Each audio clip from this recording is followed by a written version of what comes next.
El concepto de adolescencia es relativamente nuevo. Relativamente, ¿no? Lleva tiempo. ¡Qué interesante! Sí, pero ha ido creciendo el concepto de adolescencia a la vez que han ido muriendo los ritos de paso de la infancia a la adultez. O sea, antes era solamente niño, rito de paso, adulto. Exacto. Y los ritos de paso implicaban un duelo muy fuerte de la niñez, pero de repente tú ya no podías hacer cosas de niño, pero tenías acceso al mundo secreto de los adultos. Y por supuesto, el mundo secreto de los adultos iba siempre relacionado con el mundo secreto del amor y del sexo. Claro. Y ese también tenía sus propios ritos de paso hasta llegar al matrimonio.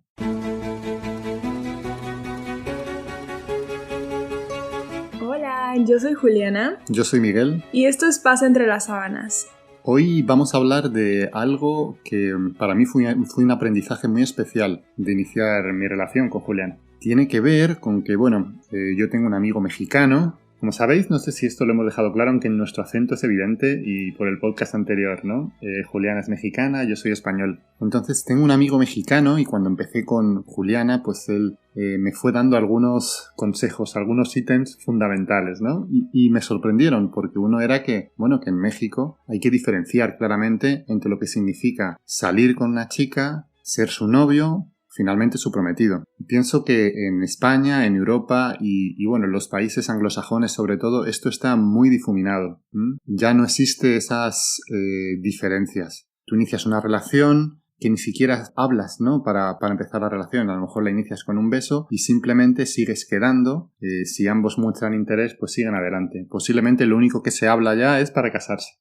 Pero no hay estas diferencias entre salir, ser novio y prometerse en muchos casos, ¿no? Y yo creo que en México, está mucho más marcado que aquí en España. Yo no sabía, ¿no? Que en otros lugares no se hacía tan claramente. Bueno, a lo mejor sí, como en las películas gringas y este tipo de cosas, ¿no? Pero yo no sabía que la gente simplemente como que intuía en qué etapa de la relación estaban y así fluían. Y me impresionó mucho porque nuestro amigo te dijo que me tenías que pedir, pero yo también más o menos como que te empujé un poquito de que, oye, es que en México no somos novios hasta que me lo preguntas, ¿no?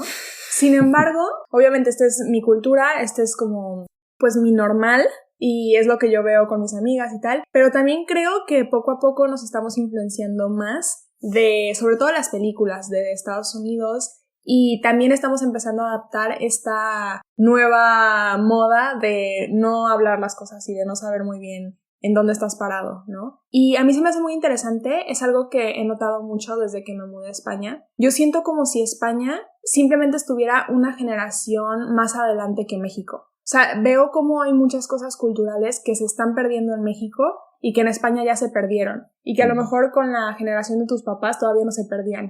¿Sabes? Sí. Es como si... Creo que la generación de mis hijos o de nuestros hijos va a ser la generación que ahora está sucediendo en España respecto a estos temas culturales y como más tradicionales. Y me parece impresionante porque yo hasta me sentía un poquito mal de, ay, qué intensa, de decirle a mi novio español que me tiene que pedir ser su novia y que me tiene que dar un anillo cuando nos comprometemos. O sea, había una parte de mí que hasta me sentía un poco insegura de que estaré siendo una exagerada, toda...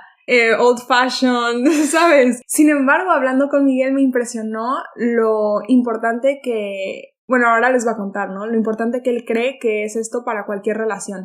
Sí, yo lo que he visto mucho, sobre todo en consulta, es personas que sufren muchísimo porque inician una relación, al no hablar de en qué situación están, qué grado de compromiso se tiene, pues a lo mejor una persona puede estar pensando, por ejemplo, ¿no? Una chica puede estar pensando que está en un proceso de noviazgo y sin embargo el chico está saliendo con ella y sale con otras chicas. Cuando esto sale a la luz, pues el chico no tiene nada que excusar, ¿no? Porque realmente no se había hablado de la situación en la que se estaba.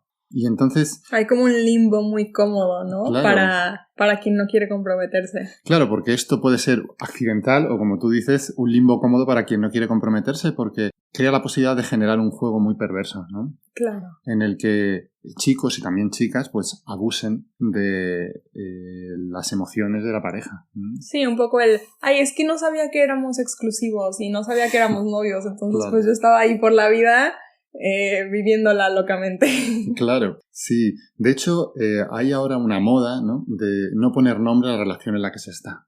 O sea, sí, esto ya se explicita. Se dice, Cuando le preguntas a alguien, ¿pero sois novios? ¿En qué situación estáis? Bueno, hemos decidido no ponerle nombre, hemos decidido no llamarlo de ninguna manera. Yo me pregunto, estas personas, si realmente... Bueno, creo que ahorita te voy a pedir que cuentes una anécdota, pero yo me pregunto si realmente estas personas se sienten cómodas al estar en una relación sin etiquetas o sin nombre, o si es como algo que se tienen que adaptar porque si no son unos retrógradas y no están como al día de lo moderno y de lo que se usa hoy. Ok, pues mira, respuesta a esa pregunta me parece interesante. Pienso que en estas relaciones en las que no se pone nombre y no se dice en qué situación estamos, habitualmente hay uno de los dos que quiere formalizar la relación y el otro que no quiere formalizarla. Entonces, este pequeño limbo hace que la persona que no quiera formalizarla pueda seguir estando con varias personas a la vez, sí, y la persona que sí quiere una relación formal no sienta la humillación y la necesidad de tomar una decisión con respecto a la persona con la que está, ¿no? O sea, evidentemente, si tú quieres una relación formal y tu pareja no, solo quiere tener encuentros sexuales contigo, una vez tú lo sabes, tú tienes que tomar una decisión. Y la decisión esa, si no quieres sentirte completamente humillado, es cortar y asumir que la persona con la que estás no está enamorada, ¿no? Pero, sin embargo, si se asume que es una relación moderna, sin nombre, no vamos a decirlo dónde estamos, que las cosas vayan fluyendo, que surjan, pues uno puede permanecer en ese limbo durante más tiempo. Me pregunto si también tiene que ver como con un bajo autoestima de no sentir que te mereces una relación completa o alguien que esté 100% comprometido contigo. O sea, entiendo que no va a ser siempre en los casos, ¿no? Pero a mí me sonaría como una cosa un poco lógica, el sentir que no merezco un novio que esté 100% entregado a mí, entonces acepto esta relación a medias como por tener algo. Sí, seguro que estos casos se dan también, por supuesto. Es interesante, ¿no? Porque este ritual que supone pedir a una chica con la que te gusta o que te interesa salir, luego pedirle a ser novios y finalmente pedirle la mano, y que además todo sea dentro del contexto de un ritual en cuanto a que a lo mejor sales de cena, le regalas, yo te regalé una pulserita para pedirte que fueras mi novia, sí, y luego por supuesto te di el anillo. Todo este ritual me recuerda mucho a los tradicionales ritos de paso y, bueno, como psicólogo me parecen fundamentales, de hecho son fundamentales. Los ritos de paso, que antiguamente, por ejemplo, había un rito de paso que tenía que ver con que se pasaba de ser niño a ser adulto, ¿no? En los hombres eran diferentes ritos guerreros, en las mujeres tenían más que ver con el paso a estar en una edad casadera. Actualmente todavía eso existe un poco, ¿no? En los países mediterráneos y creo que en los países latinos. Por ejemplo, en el hombre es el servicio militar, en la mujer se llama la puesta de largo. Sí, en México eso son los 15 años, ¿no? Que al final es una fiesta que haces para anunciarle al mundo que estás ya lista para buscar marido. Claro, y es un rito de paso, es fundamental. Es un rito de paso en cuanto a que tú vas a cambiar, tus responsabilidades van a cambiar y vas a estar abierto a otro tipo de vida y otro tipo de realizaciones personales, pero siempre implican una renuncia. Esto es lo interesante, ¿no? Cuando el niño pasa a ser hombre, eso implica una serie de experiencias transformadoras y mucho más que le van a poder realizar en muchos aspectos de su vida, pero a la vez tiene que renunciar a la dependencia de su familia. Claro. Y creo que también no solamente es un rito que afecta al que está haciendo el rito, pero también a la comunidad. O sea, ahora que decías como sí, o sea, cuando un hombre hace un rito de paso, es como que el resto de los hombres ya lo ve como uno más, ¿no? Y entonces tiene que asumir estas nuevas responsabilidades. Y también lo veo con las mujeres, por ejemplo, con esto de las puestas de largo, los 15 años. O sea, en el momento en el que tú anuncias de manera social que estás en una edad casadera, no solamente es que tú lo asumes, pero también, por ejemplo, tu familia, ¿no? Es interesante porque es como que te dejan de ver como una niña y empiezas a tener permiso de tener novio, ¿no? Claro. Que es muy interesante, o sea, yo, por ejemplo, cuando era pequeñita, no sé, 15, 16 años, como que yo nunca supe cuándo ya tenía permiso de tener novio, ¿no? Y entonces de repente un día llegué a mi casa y de que tengo novio y no me dijeron nada y pues ya está. Pero yo entré como en un conflicto, ¿no? Con mi familia de no me van a decir algo, me van a dejar, no me van a dejar salir con él, ¿qué va a pasar? Bla, bla, bla. Y entonces se me hace como bien interesante, así como dentro de la relación de pareja, que todo el mundo sepa cómo estamos, en qué etapa estamos y qué está sucediendo y qué está permitido y qué no está permitido y a qué ya renunciamos y qué responsabilidades hemos adquirido. Igualmente, que lo sepa la sociedad, tu familia, o sea, es como algo energético que se mueve y se acomoda y que cuando no está bien hablado, cuando no está bien claro, puede ser un poco incómodo y puede ser frustrante para ti y para todos. Claro. ¿Qué es lo que está pasando ahora? Sí, pienso que los motivos son precisamente por los que se está dejando de hacer estos ritos de paso, es porque implican necesariamente una renuncia, y eso es lo que se trata de evitar, ¿no? Como hablabas, por ejemplo, la niña que de repente pues ya tiene la posibilidad de salir con chicos porque está en edad casadera, ¿no? Pues hasta que se hace el rito de paso de su puesta de largo, esa niña pues juega con niños y niñas y duermen todos juntos pero en el momento en el que ya es una mujer hay cosas que ya no están permitidas, pero hay cosas que sí están permitidas, ¿no? Claro. Hay una renuncia, ya no puede jugar de la misma manera con los niños porque si se va con un niño a jugar está saliendo con él, ¿no? Interesante. Sí, esto es importante y de igual manera en las relaciones pasa exactamente lo mismo. Tú puedes salir como chico, ¿no? Puedes salir con muchas chicas y eso es divertido, ¿no? Y buscar a la pareja que más encaje contigo, pero en el momento en el que pides salir a una renuncias a las demás. Y entonces esto es una pérdida, pero en pos de una relación mucho más profunda y una autorrealización personal muchísimo mayor. Pero tienes que aprender a renunciar a lo anterior. Sí, ¿sabes qué? Una vez, el semestre pasado, tuve un profe que era como... No me acuerdo ni qué clase daba, pero era como tipo filosofía, una cosa así. Y entonces hubo un día que nos empezó a hablar de cómo... o sea, era muy rudo, ¿no? Este profe. Y entonces nos empezó a decir... Él no sabía nada de mi situación y que yo estaba comprometida ni nada de esto, ¿no? Pero empezó a hablar como en general al grupo, diciendo que éramos una bola de inmaduros, que en este momento de la vida ya no éramos... O sea, deberíamos de tener edad de ser adultos y sin embargo seguíamos siendo unos niños, pero súper como agresivo, ¿no? Llamándonos unos inmaduros. Y al final a lo que iba con todo este regaño era que vivimos en una sociedad que ya no tiene ritos de paso. Entonces que nosotros ya no sabemos cuándo somos adultos y cuándo tenemos que asumir las responsabilidades de los adultos. Entonces se alarga muchísimo esa etapa de adolescencia, niñez, hasta los 20 y pico años, ¿no? Y entonces una cosa que dijo que me dio mucha risa, porque, bueno, claro, yo era la mexicana sentada en clase, ¿no? Y él decía, si estuviéramos en México o en Estados Unidos, estoy seguro que no sería raro que algunos de ustedes ya estuvieran casados, que viniera alguien a clase embarazada, bla, bla, bla, ¿no? Y entonces yo me reí mucho porque, claro, yo soy la mexicana que está sentada en clase comprometida. Pero es verdad, o sea, siento que en Europa pues se ha perdido mucho esto y efectivamente hay como un retraso de estas etapas, ¿no? O sea, la gente aquí se está casando mucho más grande, creo que tú lo puedes explicar esto mejor, ¿no? O sea, es como... Sí, bueno, para empezar, fíjate, el concepto de adolescencia es relativamente nuevo, ¿no? Lleva tiempo. ¡Qué interesante! Sí, pero ha ido creciendo el concepto de adolescencia a la vez que han ido muriendo los ritos de paso de la infancia a la adultez. O sea, antes era solamente niño, rito de paso, adulto. Exacto. Y los ritos de paso implicaban un duelo muy fuerte de la niñez, pero de repente tú ya no podías hacer cosas de niño, pero tenías acceso al mundo secreto de los adultos. Y por supuesto el mundo secreto de los adultos iba siempre relacionado con el mundo secreto del amor y del sexo. Claro. Y ese también tenía sus propios ritos de paso hasta llegar al matrimonio. Claro, y esos son los que se han perdido, con lo cual actualmente la gente aquí en España pienso que se están empezando a casar aproximadamente con 30, 35 años. Es lo normal ya. Hay una gran mentira, ¿no? Y es que la gente puede tener hijos a cualquier edad gracias a las técnicas de fecundación in vitro y a los avances, ¿no? Es mentira. Cuando llega la gente a esa edad y tiene la intención de tener hijos, empieza a tener muchísimos problemas y sufren mucho. No, y a lo mejor pueden, pero tienen hijos ya con otra energía vital, ¿no? Claro. O sea, la manera de crianza y todo eso cambia muchísimo porque... Son padre-abuelos. Exacto. Es impresionante, o sea, sí. Y es un fenómeno que está sucediendo actualmente.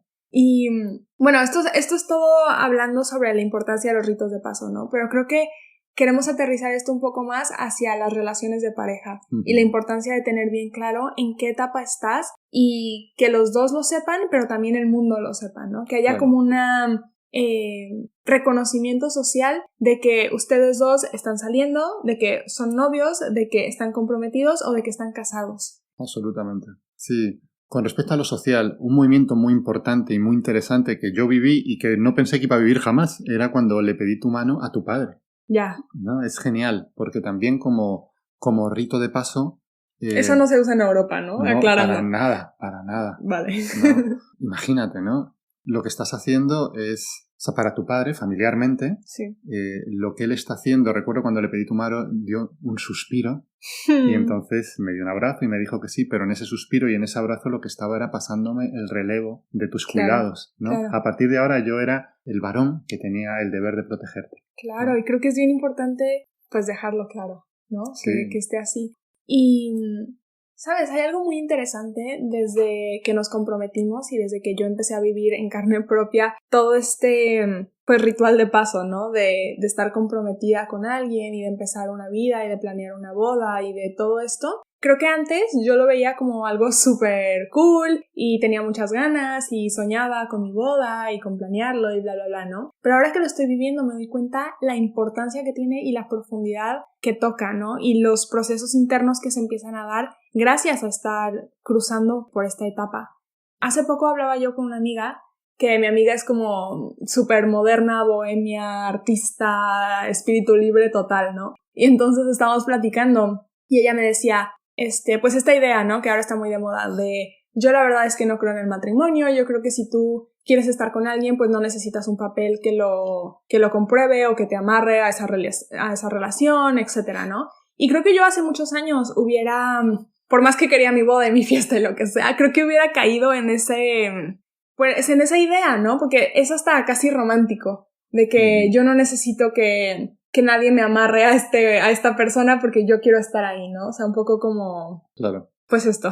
Digo que tiene que ver esto con la pérdida del valor de los símbolos, porque no se aprecia ese papel como un símbolo, ¿se entiende? Claro. Lo que se está viendo es que ese papel es un compromiso legal y administrativo. Sí. No se está teniendo en cuenta que ese papel es un símbolo materializado de algo que es interno, y Exacto. es el compromiso y la unión. Exacto, es allá donde voy. O sea, lo que me di cuenta es precisamente de esto, de que hay algo muy importante de hacer todos estos rituales y de materializarlo de esta forma en una boda, porque hay muchísimas cosas que se mueven a nivel interno y yo creo que cuando no pasas por todo este proceso de estar comprometido, casarte, etcétera, estos procesos puede que se den, pero no creo que a la misma potencia que cuando... Bueno, creo que no, o sea, creo que es imposible que se den, no lo sé. O sea, yo te cuento, es muy interesante porque hay un correlato espiritual a todo esto, es decir, los símbolos y los rituales que tienen que ver con los ritos de paso, ¿no? Uh-huh. Ya sean, pues como hemos hablado de infancia, madurez y luego dentro de la madurez los que tienen que ver con el amor.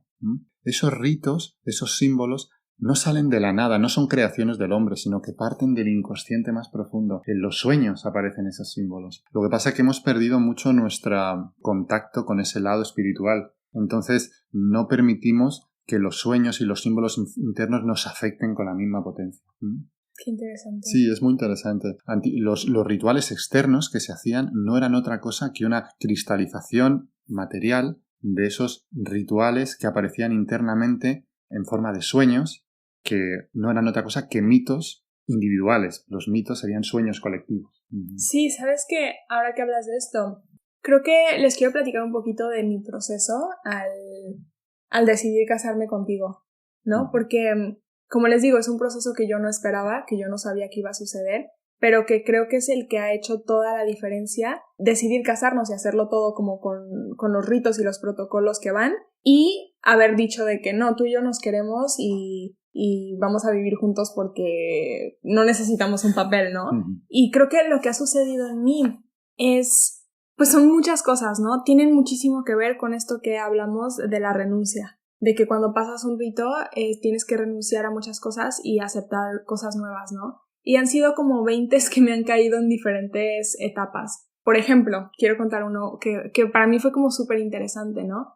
Hace poco vino una amiga a visitarme aquí a Madrid y estuvimos platicando y tal, y entonces, para esto no les hemos contado, pero básicamente nosotros nos íbamos a casar este año, pero por todo lo de la pandemia y todo esto, tuvimos que posponer la boda 2 años, ¿no? Al final nos vamos a casar 2 años después. Entonces, bueno, esto como contexto, igual luego en otro episodio les platicamos un poquito más, pero el punto es que llegó una amiga y me estuvo visitando, estuvimos aquí en Madrid, y me dijo, oye, hay que planear un viaje, hay que hacer un viaje, no sé qué, para tal fecha, ¿no? Y en esa fecha yo en teoría ya debería de haber estado casada. Entonces fue muy interesante porque en ese momento me di cuenta que yo antes, o sea, si quería hacer un viaje con una amiga, hubiera ido con mi papá y le hubiera dicho, oye, quiero hacer este viaje, ¿puedo ir? ¿Me das dinero? ¿Sabes? O sea, un poco como, hello, soy tu hija. Y fue como, no inventes, o sea, es que ahora, en ese momento yo ya voy a estar casada y yo esta conversación ya no la tengo con mi papá, la tengo con mi marido. ¿Sabes? Le dije, déjame hablar con Miguel, a ver si es un viaje que podemos hacer, o sea, que puedo hacer, lo voy a dejar, yo que sé, una semana, ¿sabes? Es como que de repente me di cuenta cómo mis prioridades habían cambiado por completo, ¿no? Y yo tenía que hablar contigo sobre la cuestión del dinero, sobre la cuestión de, bueno, no voy a estar contigo una semana, o sea, fue como, wow, ¿sabes? Son esos pequeñitos momentos donde vas integrando, pues que estás casada y que eres una mujer casada y que tienes nuevas responsabilidades, ¿no? Y luego también otra cosa que me empezó a suceder, y me empezó a suceder demasiado, tanto que yo casi me asustaba, era que cuando decidimos comprometernos, yo empecé a tener muchísimos sueños con, por ejemplo, el niño que me gustaba en la secundaria, ¿no? Y entonces soñé muchas veces con él, y soñé, por ejemplo, que le decía que me iba a casar, ¿no? Y que yo sentía como un alivio de que él ya sabía que yo ya no estaba disponible. Y luego también llegué a soñar muchas veces que como que me iba a casar con él y yo me daba cuenta que era con él y yo no quería. Y decía, yo estoy segura que había alguien más, ¿sabes? Y en algunos sueños me acuerdo que tú existes, o sea, en algunos sueños digo, no, yo debía de casarme con Miguel, ¿no? Y en otros era más como que esto no se siente bien, esto no está bien, no quiero. Fue súper interesante, hubo como una buena etapa donde se empezó a mover muchísimo esto y empecé a tener estos sueños, ¿no? De renuncia a otros como personas que yo pensaba que podrían haber sido mi pareja. En paralelo a mí ocurrió lo mismo, es muy interesante. Yo también tenía sueños de este tipo, en las que me veía con antiguas parejas, chicas con las que había salido, o incluso con chicas fantaseadas, pero que en un pasado me hubieran parecido ideales, ¿no? Y entonces empezaba como a sentirlas, empecé a sentir la renuncia, como el no querer estar con ella, ¿no? Como estar buscando saber que tenía pareja y que no es esta. Y bueno, creo que ya está muy claro que tener estos ritos de pasos es súper importante a nivel social, pero también a nivel interno y todo lo que se mueve y los procesos que se van haciendo. Pero, ¿qué pasa si, o sea, tú ya estás aquí, escuchaste el podcast, sabes la importancia y te gustaría tener una relación donde te pidan ser su novia, donde te pidan matrimonio? Que bueno, eso creo que todavía sigue vigente, ¿no? Pero sobre todo en el noviazgo, ¿no? Pero ¿qué haces si tu pareja no está en la misma página, ¿no? Por ejemplo, en mi caso, Miguel no tenía ni siquiera idea que eso era algo que tenía que suceder, ¿no? O no tenía ni idea que tenía que pedirle mi mano a mi papá, porque en Europa esto está completamente perdido. Y está desfasado, ¿no? Se considera como algo antiguo, que ya no viene. Exacto. Y regreso a lo que conté hace rato, o sea, siento que Europa está como una generación más adelante que nosotros, ¿no? Y ahora las nuevas generaciones cada vez lo ves menos, incluso en México también. Bueno, ya has dicho esto de lo de pedir la mano, pedir casarse. Yo las experiencias que estoy teniendo ahora es, sobre todo, chicas de mi edad que quieren casarse con su pareja y su pareja dicen que no es necesario, que para qué. Claro. No, o sea, realmente no estás tan lejos, ¿no? Parece que en poco tiempo se va a considerar completamente desfasado el tema del matrimonio. Siento que ahora está de moda pedir vivir juntos. Sí. ¿No? Es como, bueno, vivimos juntos y ese es como un pasito más al matrimonio, pero creo que muchos se quedan ahí, o sea, piden vivir juntos y creen que ya no hay una necesidad de pedir casarse, ¿no? No hay una conciencia de la importancia, sobre todo a nivel interno, que tiene ese compromiso. Claro, yo creo que dices que hay que hacer, ¿no? Bueno, es complicado, pero me parece muy importante para empezar una correcta educación para entender la importancia del rito. Quiero decir, claro, la persona que acepta el rito está renunciando a determinados derechos o vivencias más infantiles, pero en pos de profundizar en experiencias mucho más autorrealizantes, ¿no? Claro. Y la persona que no acepta el rito se queda estancada internamente, no madura y hay una infelicidad flotante y global que se debe a esto, pero no lo sabe. Claro. Esto es muy interesante y es muy importante. Si las personas pudieran entender esto, que no aceptar esos cambios drásticos les hace infelices, si ellos pudieran saberlo, creo que serían valientes. Porque ¿sabes? Es una cuestión de valor, es miedo a perder, ¿no? Sí, ¿sabes una palabra que ahorita que te escucho me llegó así como ¡pum! Y es la inseguridad. Vives con una inseguridad de que es bien fácil simplemente irte, ¿no? No hay... O sea, sé que hay como una cosa muy romántica en vivir en esa inseguridad, ¿sabes? Porque es como que estoy tan seguro que no necesito que nada me sujete. Sin embargo, también está como volteado, ¿no? Es como, ¿por qué no quiero que nada me sujete? ¿Sabes? Claro, es que hay que asumir que durante el matrimonio y el noviazgo también va a haber crisis. Claro. Y eso no implica un desamor. Pero si tú no tienes algo que te sujete, algo de fondo, un compromiso de fondo, tú puedes creer que el amor se ha perdido e irte, en lugar de completar la crisis que te llevaría a un nivel más profundo en tu matrimonio. Claro. Sí, las crisis crean, ¿no? Es mi frase de siempre, ¿no? Pero creo que obviamente hay crisis desaprovechadas, pero cuando tú utilizas una crisis para trabajar a nivel interno, para crecer, para tener las conversaciones difíciles, para hablar de las cosas que están mal acomodadas y tratar de acomodarlas diferente o de solucionarlas. Entonces, siempre va a haber un crecimiento, ¿no? Después de una crisis hay un crecimiento. Sí, volviendo a la pregunta que habíamos hecho, ¿no? Sí.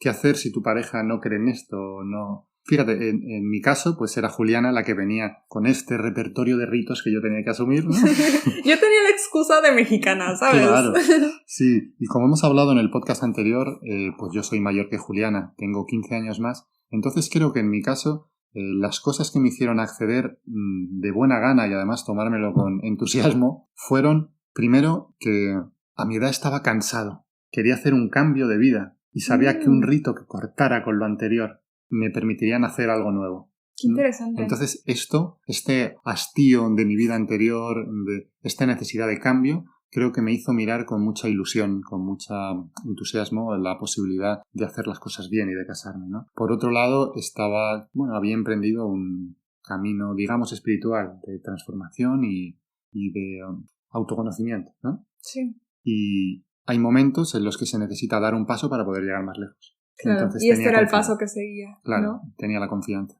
Sí, esto creo que pues es muy particular para nuestra relación, ¿no? Pero creo que un consejo que puedo dar para cualquiera, ¿no? Si tú eres una persona que quiere estar en una relación formal, que quiere que todo esté hablado y escrito y como sólido, que quieres vivir este proceso de ritos de paso, creo que es bien importante la comunicación, ¿no? Hablar con tu pareja, con tu futura pareja y decirle pues que para ti es muy importante y que para ti es algo fundamental, porque creo que desde ahí ya estás construyendo una relación y todas las relaciones, como todos sabemos, yo creo que esto lo has escuchado 1000 veces, son a base de buena comunicación y compromiso. Bueno, y tener esta conversación antes de iniciar la relación, de decir, oye, buena comunicación, ¿no? Esto es importante para mí, bla, bla, bla. Y este es un compromiso que yo te pido para estar conmigo. Entonces, es una buena base para iniciar desde ahí, ¿no? Y también creo que es una buena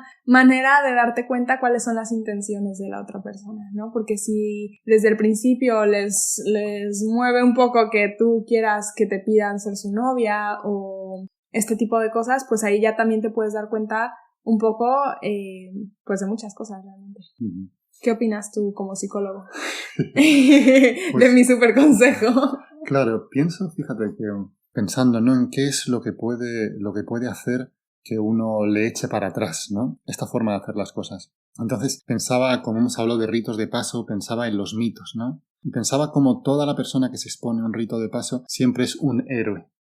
Y un héroe implica valor.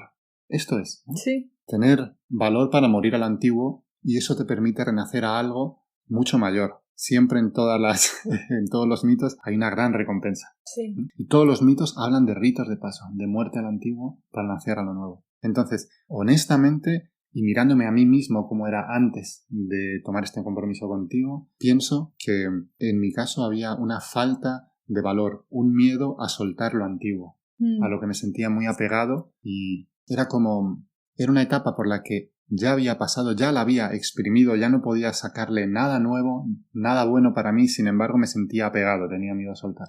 Claro, era tu zona de confort. Exacto. Y se me hace bien padre que nos hayas compartido esto, porque al principio fue una adaptación, ¿no? Tú pasabas mucho tiempo solo, estabas muy acostumbrado a tomar tus decisiones y no tener que considerar lo que otra persona quería, ¿no? Sí. Estabas muy acostumbrado a ese tipo de vida y al principio fue un proceso, ¿no? De adaptación. Claro, porque Era un soltero completamente autónomo.